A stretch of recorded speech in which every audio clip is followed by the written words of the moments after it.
So I says to my shelf, "Shelf, what do you have for me today?"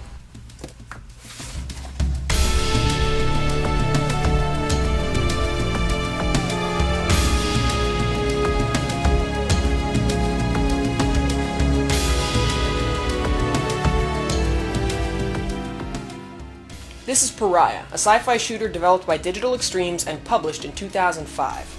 In terms of gameplay, it's very similar to 2003 title Unreal 2: The Awakening, which makes sense because they share a game engine. Unreal 2 used the Unreal 2 engine, stay with me here, and Pariah uses Unreal 2.5.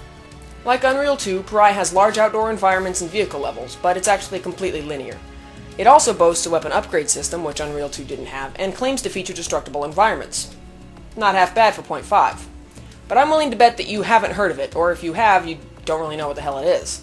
Well, there are two reasons that Pariah has been utterly forgotten. First, it came out on the heels of game changer and mega hit Half-Life 2, and second, it's utterly forgettable. Let's look at the box. I'll give you about 5 seconds to absorb it. Okay, now can you tell me what's on the cover? There's a guy, I guess. No, I got this. Maybe a gun, maybe another person in the background. Wait, don't tell me. I got nothing. What's on there again? Oh, that's right, nothing! When you're trying to market a new IP, you should do something to stand out from the crowd, not just this generic stoic pose. Even the inside cover doesn't offer much more. Some Niobe face, some thumbnails, meh. Hey, at least the premise is original. You are Jack Mason. Oh, come on! What names did they reject before settling on Jack Mason? Cliff Stone? Brock Steele? Roll fizzle beef. One of only two things in Pariah that might be generously called a feature is the large outdoor environments. Huge indoor levels and semi-open outdoor areas do look reasonably nice, but overall Pariah looks and feels decidedly last gen. It's not helped by the way the pickup items just float in mid-air, which seems needlessly old school. And the combat is about as deep as playing Pyro with a one-button mouse. It might look a bit better than what you see here, because I had to turn visual effects pretty much off. That's because explosions or any kind of visual effect causes the screen to blank out and flicker like seizures are going out of style. Oh yeah, we've got compatibility problems with a game for Windows XP. Unfortunately, or not, Groove Games is no more, so troubleshooting is out of the question. Some rooting around on the web pulled up the only extant piece of advice they could offer on the matter. If you've got an NVIDIA card, roll back the drivers to their pre-2005 versions. I'm not saying I would do that, because it's insulting that they would even suggest it, but even if I would, my graphics card didn't exist in 2005, so I doubt it would take kindly to the antiquated drivers. But putting the visual effects at minimum works, so let's just go with that. Jack Mason is a combat medic, emphasis on the combat in capital letters underscored and in 72-point font using word art. They don't give an excuse for Mason's absurd combat prowess. He's not wearing powered armor, but he can do ridiculous things like bull rush enemies with a shotgun while tanking machine gun fire to the face, or fire a sniper rifle zoomed in while jumping 10 feet in the air. Mason's abilities as a medic extend to him carrying around a medkit, something which lots of other non-medically inclined game heroes have done in the past. Pariah tries to make it more interesting by having excessive use of the medical kit met with negative side effects, but that falls flat. For one, it's just a bit of screen blurring, which also happens if you sprint for more than 3 seconds, like in Far Cry 2. And since we had to turn the visual effects off, we don't even get the screen blur. As the game begins, Mason has been assigned to escort a cryo-frozen patient from a massive prison called the Anvil to Alliance HQ by dropship. The escorts he was supposed to have were reassigned. I've got here 2 D5s listed as escort. Sorry, Doctor. Those ships were reassigned this morning. Looks like you're on your own. But I'm sure it'll be fine. These new filters smell like baby shit. Not sure what that smells like. Oh my god! That's disgusting! These new filters smell like baby shit. Not sure what that smells like. What the fuck? Who would write that? Who would say that? Oh my god! Once in the air, he has barely enough time to remark on how safe everything seems when his transport is shot down with a missile. Doesn't look that bad from up here. Mason and Stubbs survive, but I am sad to report that the baby shit guys do not. In the crash, the cryo casket is damaged and Karina, the patient, is released. Because the game doesn't bother explaining its own damn plot, she's understandably confused. How'd I get a virus? We're not really sure how it transmits yet. Maybe through blood. Blood. The pilot, Stubbs, sneaks up behind and shoots her, getting infected blood all over Mason. You son of a bitch. Is the twist going to be that Mason is infected? Because you just showed us the virus infecting his blood, and we're like 5 minutes in. And where the hell did Stubbs come from anyway? Karina gets shot, cut to Mason's reaction, then back, and whoa! Where was he hiding? He just comes out of nowhere. Blood.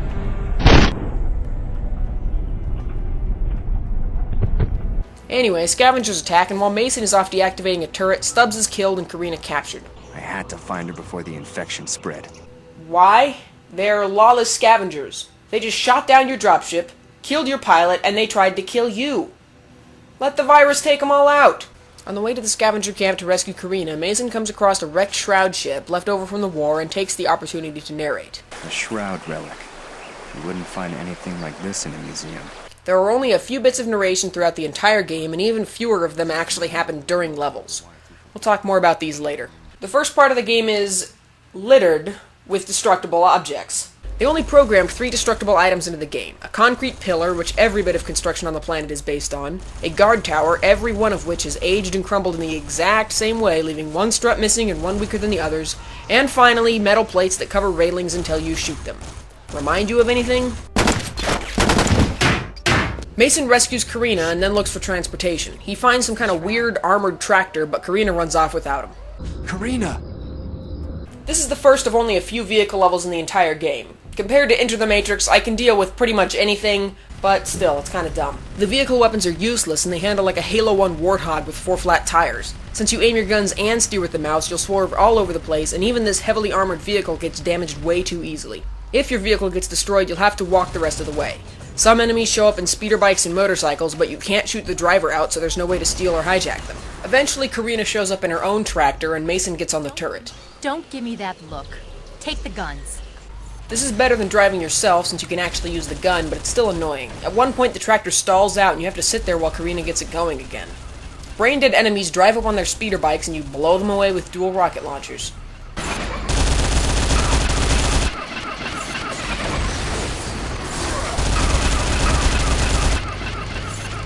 I especially love how the tractor starts moving again before the stalling sound effect finishes, and then you drive away, leaving the sound physically behind you. Classy stuff, Pariah. After that, Karina and Mason go to a radio tower to get in touch with the Alliance. Mason goes inside, and Karina stays in the car and pretends to drive.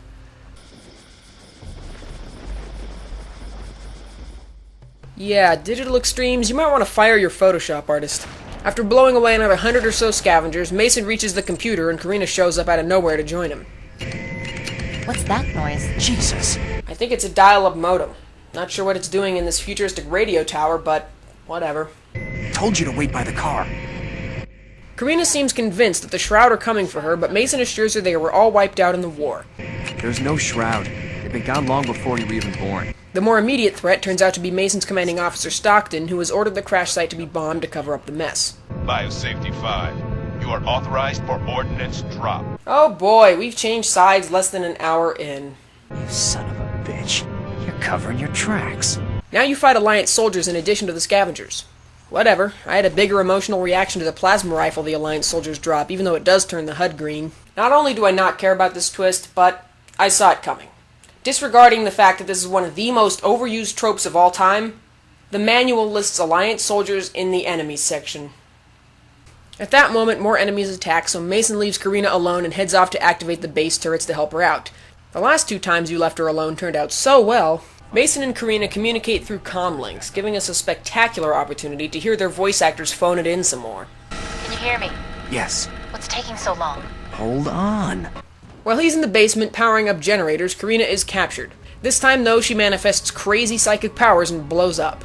Mason finds her in a crater, basking in the afterglow. No, seriously, what does this look like to you? I heard my name. What are you talking about? I heard my name? I heard my name. What? This game makes no sense! Then Mason starts narrating. But he didn't know. There were now 2 infections. Mason, you might want to speak up. The music is drowning you out again. But he didn't know. There were now 2 infections. Don't say it like it's big news, we already know. The next scene begins with Mason and Karina walking around somewhere else entirely with no indication of how they got there. Shroud!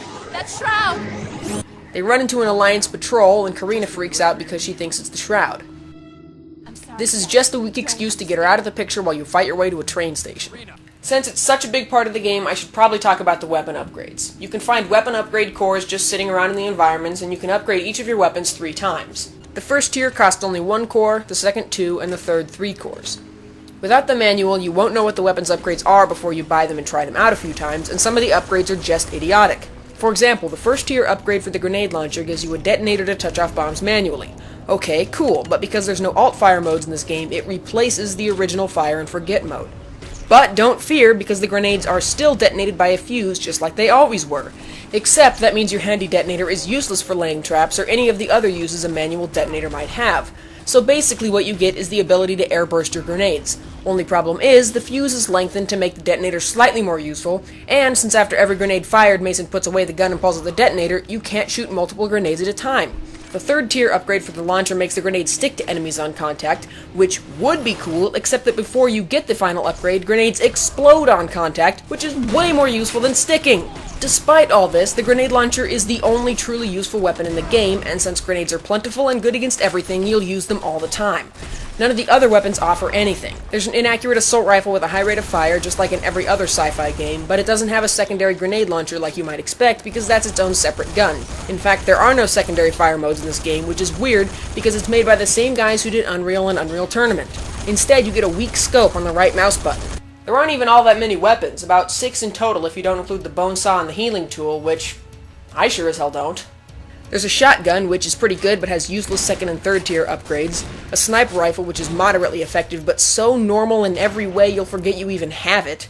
The rocket launcher is useless before you upgrade because there's no lock-on, making it impossible to hit with, and useless after upgrades because the lock-on rockets track too aggressively and overshoot their targets.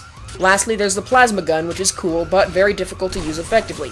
It fires automatically, but if you hold the mouse button down, it charges up and ejects its core in a blob of energy. This is the only weapon with a secondary function, so I guess it didn't warrant a secondary fire button all to itself. The only problem is, you can only fire it automatically by holding the mouse button down, which is the same way you activate its secondary fire ability. So, in order to use the plasma gun, you have to pulse the trigger in a weird rhythm, which is difficult to do if you switch to the gun in combat. So, you'll never fucking use it!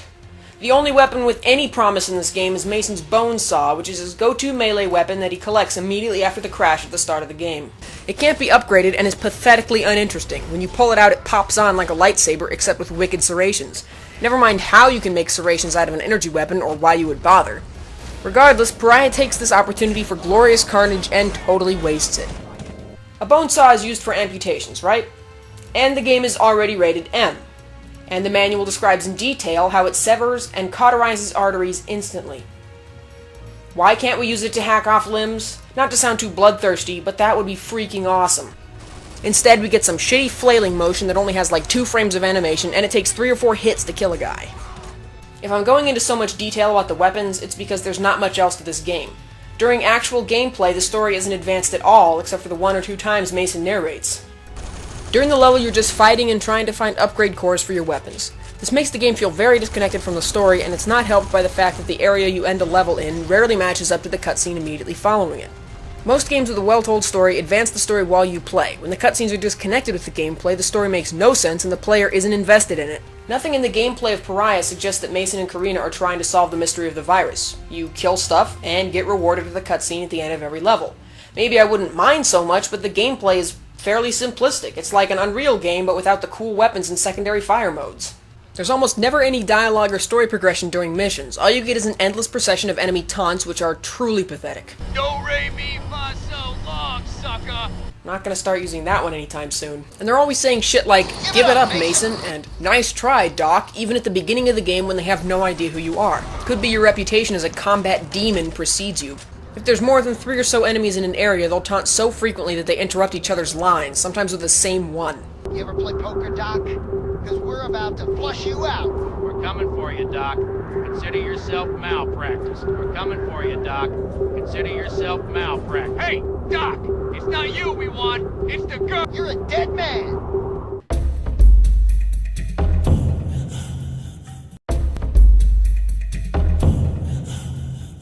After you finish the level, there's another weird cutscene. Mason and Karina sneak onto a steampunk train. I honestly don't know why it's all purple and brass. It doesn't seem to fit with the visual style of the rest of the game.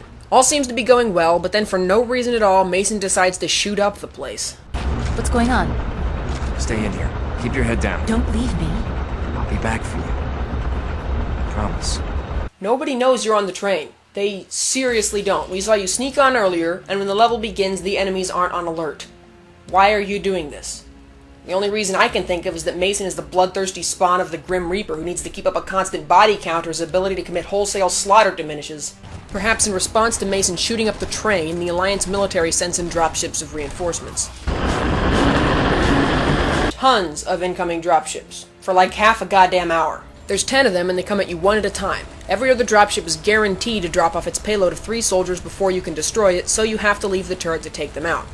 But hey, you think, I got the rocket launcher on this level, so once the dropships are past the turret's firing radius, I can shoot them down before they drop. You can't. The rocket launcher is useless against the dropships. It's not the end of the world because the next dropship won't show up until you kill the guys dropped off by the last one. Actually, killing the guys is tough because the dropship will keep shooting at you with a laser cannon that deals 1 health square of damage per shot. But you're invulnerable while in the turret, so you can just sit there, allow the dropship to deliver its payload, wait for it to fly away, and then hop out and kill the guys. Why am I talking so much about this turret defense level? Because it's fucking awful! This is why nobody remembers this game! Point your crosshair at a fucking flying toaster and hold mouse 1 until it dies. Rinse and fucking repeat. 3 billion rounds later, the last dropship crash lands on the train, totally derailing it and killing Mason in the process.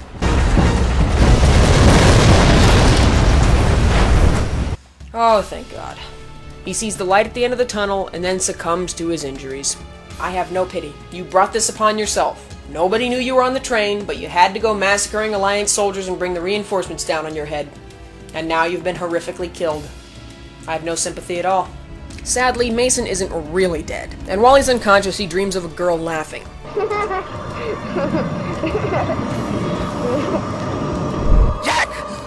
No, this isn't supposed to make sense yet.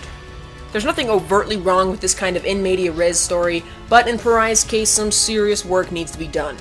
Nobody says you need to front-load your game with an hour of exposition and history, but at this point in the game, I don't know what the context of the story is, and it's negatively impacting my ability to care about the characters.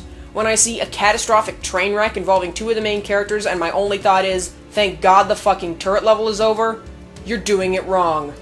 By the time Mason wakes up, Karina has been taken to the massive prison complex called the Anvil, which is run by Stockton. Mason follows her and arrives during a scavenger attack on the complex. While Mason is fighting his way through the Anvil, he comes across engagements between the Alliance, scavengers, and escaped prisoners, which has the potential to make for tactically interesting 3-way engagements, but it doesn't, and here's why. The AI cannot damage each other. You can just sit there and watch the fights, and they'll never end. Prisoners will cluster around an enemy, endlessly wailing on him unsuccessfully. Flying combat drones will fire ineffectually at scavengers with lasers that do 1 health square of damage per hit when used on you. It's just surreal to watch these static combats between enemies and realize that somebody programmed this. This was made by people. At least I assume it was made by people. It might actually make more sense if this entire game was churned out by some hopelessly generic emotionless robots. Say, Ubisoft. Sure as shit doesn't help that the Anvil is the biggest area in the game, and none of it furthers the story until the very end.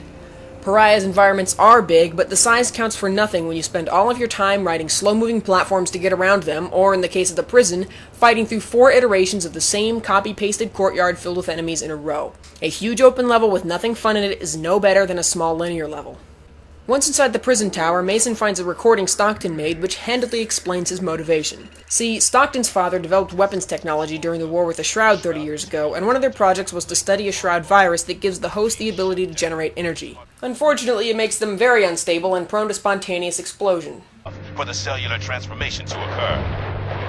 Last month, there was a violent explosion in the containment area. Just a minor drawback.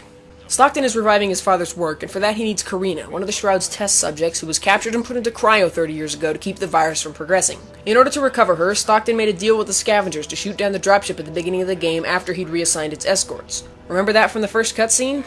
Looks like you're on your own. It's actually pretty clever how the story fits together. Karina didn't just have the virus. She was the virus.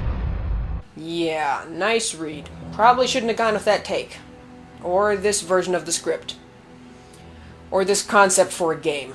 Stockton reveals he has the virus too and gasses Mason. Looks like you and I have something in common after all. I doubt it. Mason is put into a cryopod and onto Stockton's transport. In the air, someone shows up and releases Mason. Who was that chick, and where did she go? You don't really get any time to wonder what the fuck is going on because a scavenger dropship shows up. They're pissed because Stockton didn't pay them for capturing Karina, so they start shooting missiles at you. Mason has to shoot the missiles down because he's the only one on the dropship. I can't even describe how stupid this setup is. When the missiles don't work, the scavenger dropship gets in close and Mason boards it to steal an escape pod. Why? It's the same kind of dropship as the one you started on. Why didn't you take your own escape pod as soon as they started shooting missiles? You could be gone by now! Mason's escape pod crash lands near Stockton's backup base and he wakes up from his third horrific wreck so far this game. He locates Stockton just outside the base and they have a nice chat. This whole scene comes across like a poorly dubbed anime.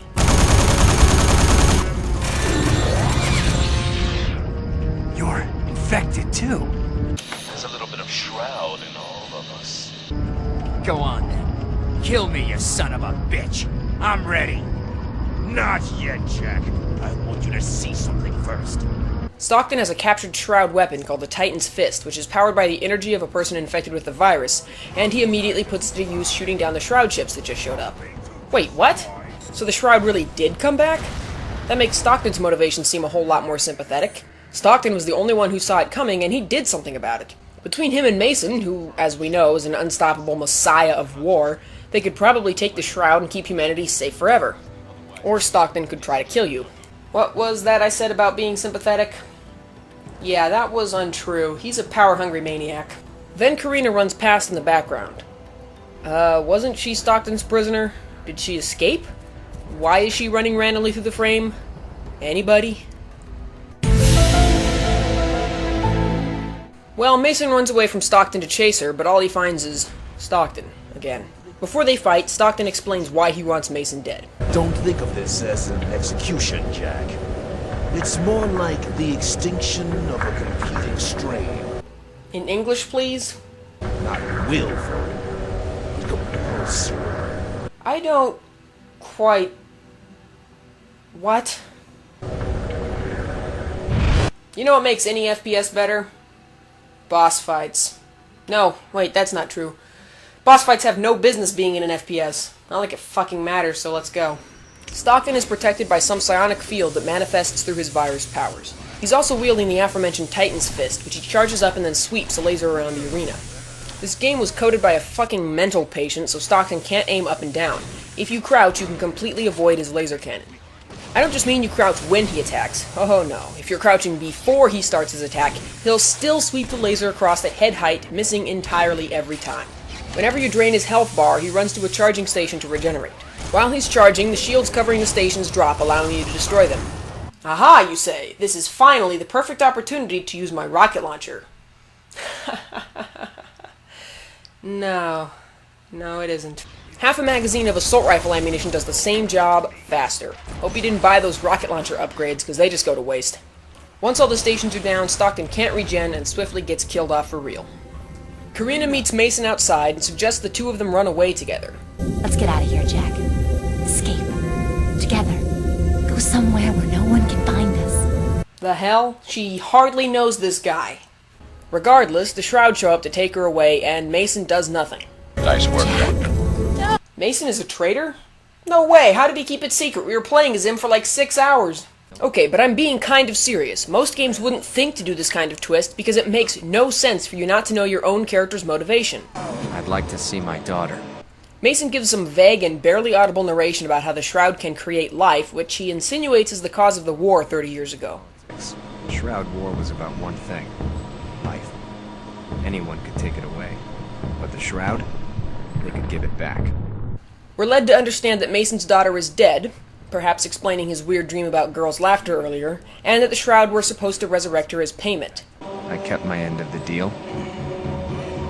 Well, not quite. But the Shroud pull a Stockton and refuse to pay. My debt would never be paid in full. Mason realizes that even if he did get his daughter back, she'd be a Shroud. Yuck.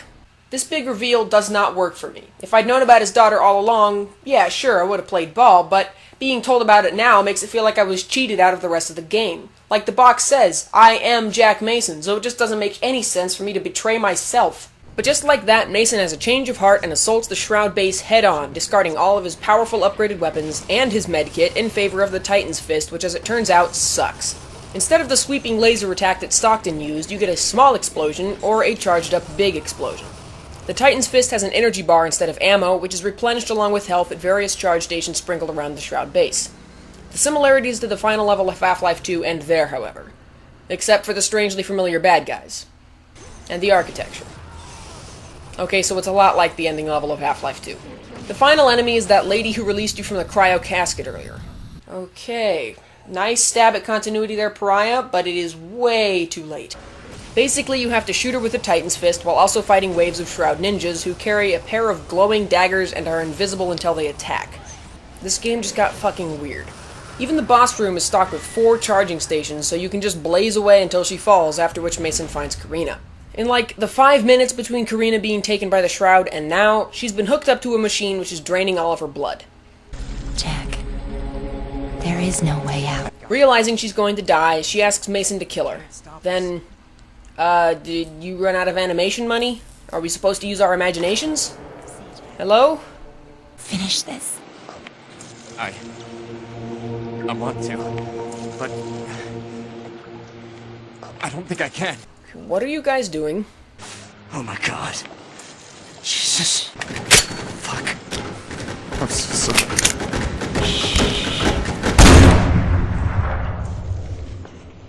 Mason can't bring himself to shoot Karina and kills himself instead. As the lights come back up and the Shroud soldiers burst into the room, Karina loses it. It's established that emotion and stress can cause those infected to spontaneously combust. But I do wonder why she didn't explode when they hooked her up to a reverse dialysis machine and started sucking her blood out. That seems pretty stressful to me.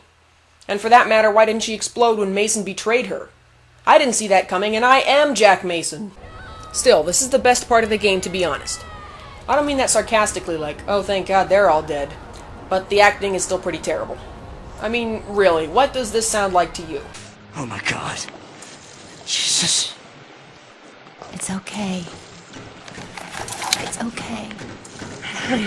And the way they black out the screen isn't dramatic, just distracting. This might be a sequel hook, since we know Karina can survive her own spontaneous combustion, but I doubt it. For one, she had her blood sucked out, so there's that. And 2, the whole building collapses when she blows, so unless she can also survive being crushed to death by a dozen semi-destructible pillars, not happening. Even so, the ending is pretty gutsy and does a lot to make up for the rest of the story. Maybe it even would make the game more memorable, but that doesn't help if you don't make it this far, and honestly, that wouldn't surprise me. I want to say that Digital Extremes took a bold stab at minimalistic storytelling, but nothing about Pariah seems boldly done. There's nothing really bad about Pariah, but it's so uninspired, so incredibly bland that there's just no reason to play it. At least bad games can be interesting, but this is just shy of good in everything it does. Pariah does have a fairly comprehensive multiplayer, though it didn't catch on like Digital Extremes hoped it would. Since it's built on the Unreal Engine, it's fairly standard. Even some of the death messages are the same. All the modes you'd expect, like deathmatches, CTF capture point, and attack and defender here, and there are bots for offline practice mode. The multiplayer does include the weapon upgrades, and the vehicles, which see more use than they do in single player. Where it breaks down is the class system. You choose from one of the preset classes, each of which carries only 2 weapons, and you can't pick up weapons from dead enemies, so it loses variety compared to the genuine article. So, that's Pariah, and perhaps needless to say, it didn't do so well. Reviews were extremely tepid, and sales were even tepid-er. As a result, the planned sequel was canned in favor of a budget shooter with a multiplayer focus. Wait, budget game? I'm there.